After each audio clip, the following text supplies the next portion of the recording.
Alors aujourd'hui, je voudrais vous montrer une fonction un petit peu spéciale du contrôleur de la moto.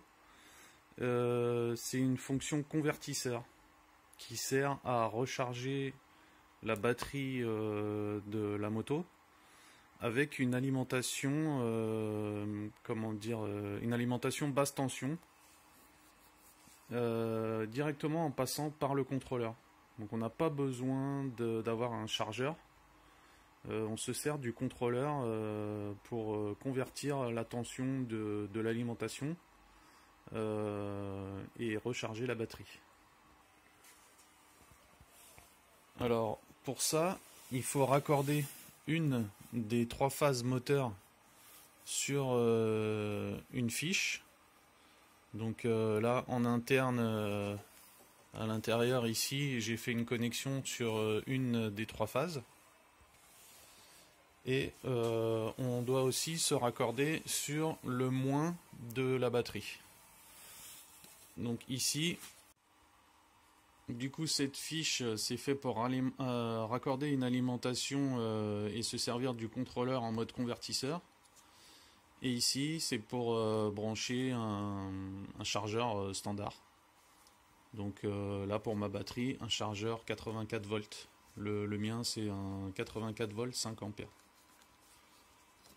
Donc là, je vais laisser sortir que cette fiche-là. Donc je les ai différenciées. Celle-ci, c'est une fiche mâle. Et l'autre, c'est une fiche femelle sur laquelle j'ai mis une sorte de capuchon. Du coup, l'avantage du mode convertisseur, c'est qu'on peut utiliser une alimentation très puissante, simple. Donc simplement un transfo 230 volts 48 volts par exemple. Autre avantage, si on est en panne de batterie sur le bord de la route, on peut charger avec par exemple en utilisant la batterie d'une voiture en 12 volts. Donc on veut récupérer quelques watts-heure, on se raccorde ici et on charge la batterie 84 volts avec. Alors moi pour l'expérience je vais utiliser une batterie 36 volts, donc une 10S. C'est un élément identique aux batteries que j'utilise pour la moto. Donc c'est une 10S en 30 ampères heure. Je l'ai équipé d'un petit Smart BMS 10S que j'avais. C'est un BMS qui peut sortir 20 ampères au maximum. Alors là, on peut voir la tension des cellules.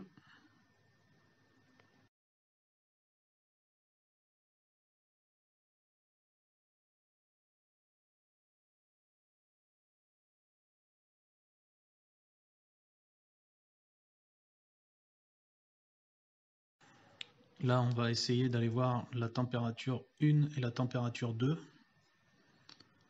Voilà, ils sont affichés tout en haut. Température 1, 18,7 et température 2, 16,4. Alors du coup, j'ai mis la batterie de 36 volts à proximité de la moto pour pouvoir la brancher. Là, je vais pouvoir allumer le contrôleur. On va aller voir vite fait dans les paramètres. En bas, on voit le mode converteur.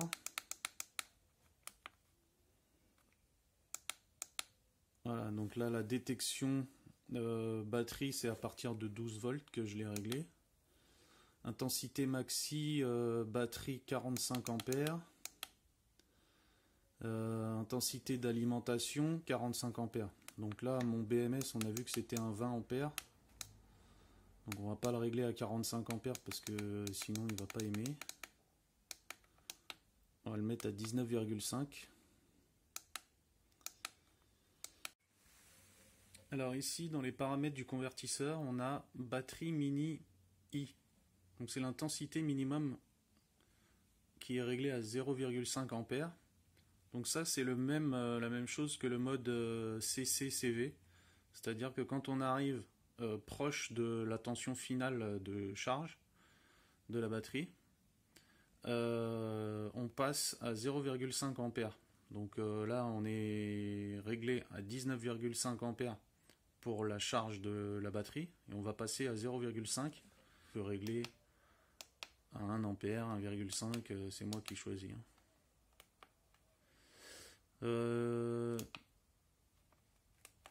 Donc là, je vais relancer manuellement. Et on va voir ce que ça donne. Là, c'est parti. Voilà. 19,5 ampères ici sur la batterie 36 volts. Donc ici, on restitue 10 ampères sous 72,5 volts pour la batterie de la moto. Donc aussi autre chose, cette batterie, quand on la charge à 42 volts et qu'on la décharge jusqu'au minimum, aux alentours des 30 volts, elle peut fournir 1100 Wh.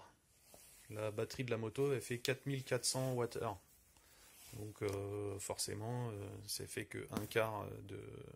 On peut la recharger que un quart de ces Wh. J'ai déplacé la sonde que j'avais mis ici sur le plus. En fait, ce qui chauffe, c'est le BMS, vu qu'on lui demande quasiment l'intensité maximum qu'il est capable de supporter en continu. Donc je l'ai mis sur le moins ici. Voilà, je sens ici au toucher que c'est plus chaud que le plus. Le plus, il est vraiment à température ambiante. Et tout à l'heure, je disais, l'autre sonde, en fait, c'est la sonde que j'ai raccordée en interne à la batterie. Donc c'est la température qu'on a pu lire sur la température 1. La température 2, c'est la sonde qui est là. Donc on va aller revérifier maintenant que je l'ai mis sur le moins. On va aller voir dans l'application. Sur le BMS, en bleu, on voit 19,4 degrés sur la sonde numéro 2.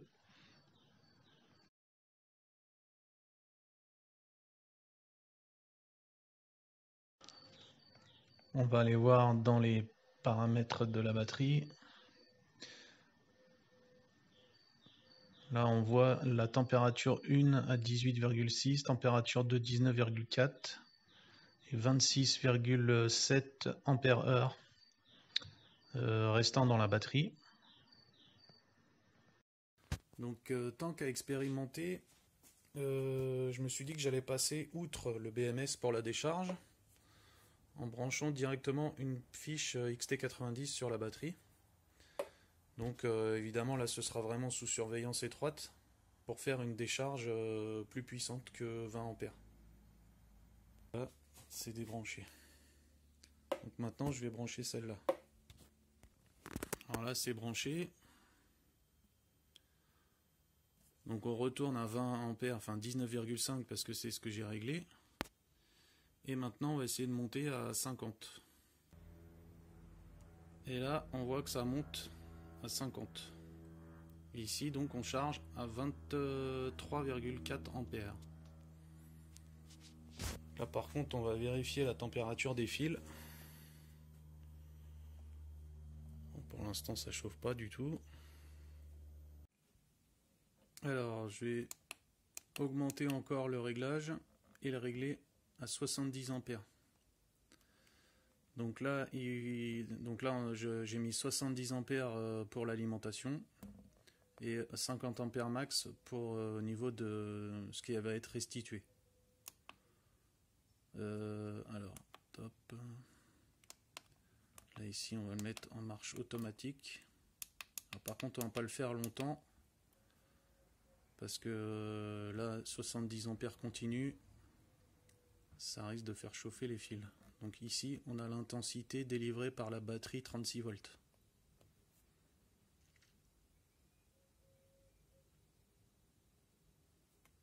« 69,9, 70 ampères. 30 ampères pour recharger la batterie, 75 volts.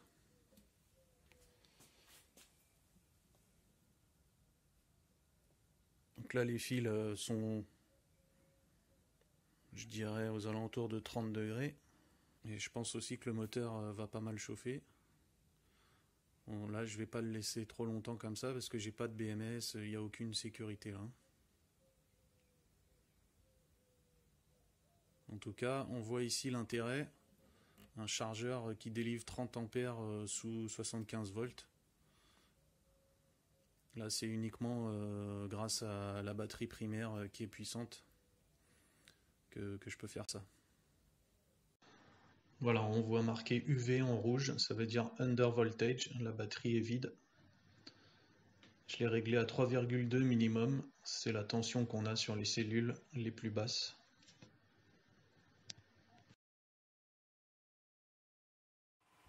Voilà, donc on voit que la batterie de la moto est maintenant à 75 volts. Et on a 3450 Wh utilisables.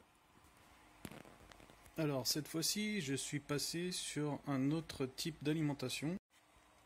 J'utilise une alimentation d'ordinateur. Donc là, c'est une petite alim d'un vieux PC. J'ai raccordé tous les plus 12 volts ensemble et tous les 0 volts ensemble. Donc du coup, je sors du 12 volts sur cette prise, sur la XT90 qui est branchée en mode convertisseur sur le contrôleur. Alors, voilà, là ça démarre, 1,5 ampères. Donc c'est pas très puissant, mais on sort quand même 74,9 volts pour charger la batterie. Là je l'ai réglé à 4,5 ampères maxi, mais a priori je pourrais monter à 12 ampères d'après ce qui est marqué sur la ligne. Donc là je l'ai réglé à 10 ampères, mais je vois qu'en sortie on sort toujours 1,5 ampères. Donc là on plafonne à 1,5 ampères en injection avec 10 ampères en entrée. Donc je pense que je peux redescendre à 4,5 ampères, c'est suffisant, ça évitera que ça chauffe. Voilà, le ventilateur tourne. Les fils n'ont pas l'air de chauffer.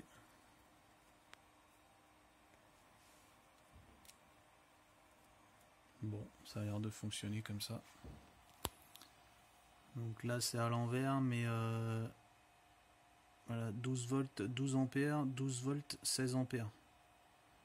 Donc là je préfère, moi j'ai réglé à 10 ampères.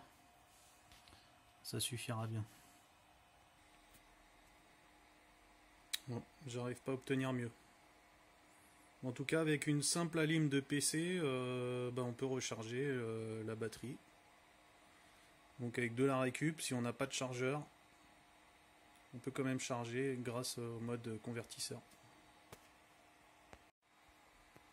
Alors j'ai réussi à améliorer le rendement dans les réglages. Donc j'ai 4,1 en ampères fournis par l'alimentation d'ordinateur et 1,7 ampères de restitué à la batterie en 75 volts.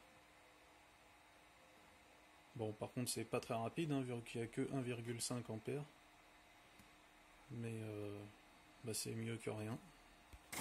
Alors là je voudrais faire une autre expérience en raccordant la batterie de la voiture sur la prise de charge de la moto, donc toujours en mode convertisseur. Donc j'ai limité l'intensité à 100 ampères au niveau de la batterie de la voiture, et donc à 45 ampères pour la charge, parce que je pense que le BMS de la moto ne supporte pas de plus de 45 ampères. Donc on va mettre en marche et on va voir ce que ça donne. Donc là c'est parti. On voit ici l'intensité qui monte.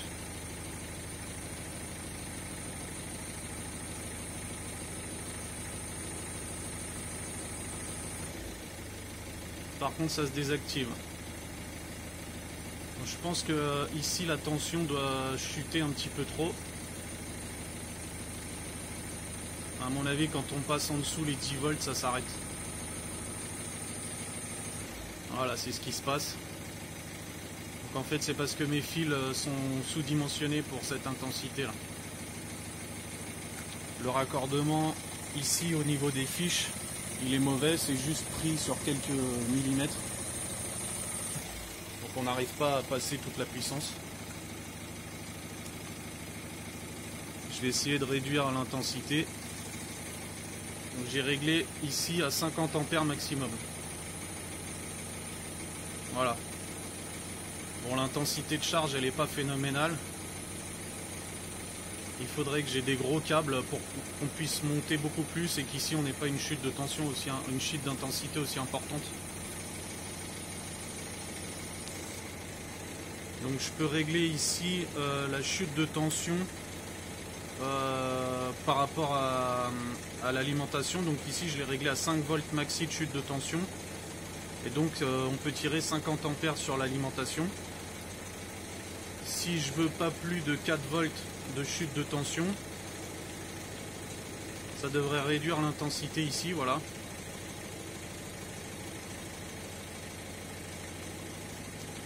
Donc plus je descends, évidemment, et moins je peux tirer d'intensité puisque j'ai une forte chute de tension. Voilà, si je veux que 1 volt de chute de tension dans les fils, je peux tirer que 3 ampères. Donc voilà, mais ce qui prouve bien que mes connectiques sont sous-dimensionnés. En tout cas, si on veut charger sur le bord de la route en se branchant avec des pinces sur une voiture, bah, ça fonctionne. Donc là, si je mets, on peut aller jusqu'à 10 volts de chute de tension. Là, on va monter à 50 ampères. Donc ça, c'est ce qu'on tire sur la batterie de la voiture. Par contre là ici ce qui est restitué à la batterie de la moto c'est seulement 7,8 ampères. Mais bon c'est déjà pas mal. Donc là si on va voir sur l'écran principal, voilà. En 8 minutes je lui ai injecté 35 Wh. Donc ça peut aider à repartir si on est en panne sèche.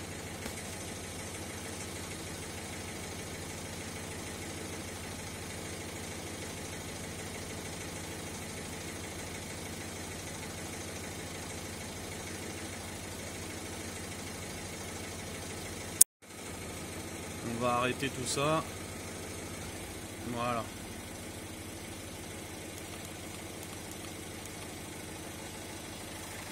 Et voilà.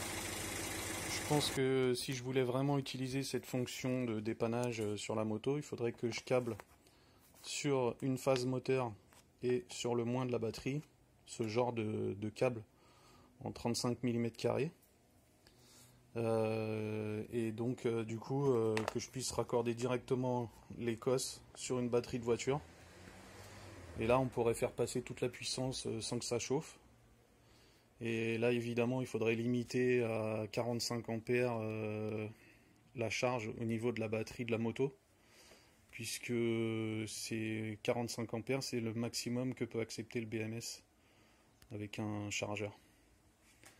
Donc voilà, ça ce serait une solution par exemple pour ceux qui font de la compétition en électrique. S'ils veulent faire des recharges rapides, ils peuvent utiliser ce système qui coûte pas cher.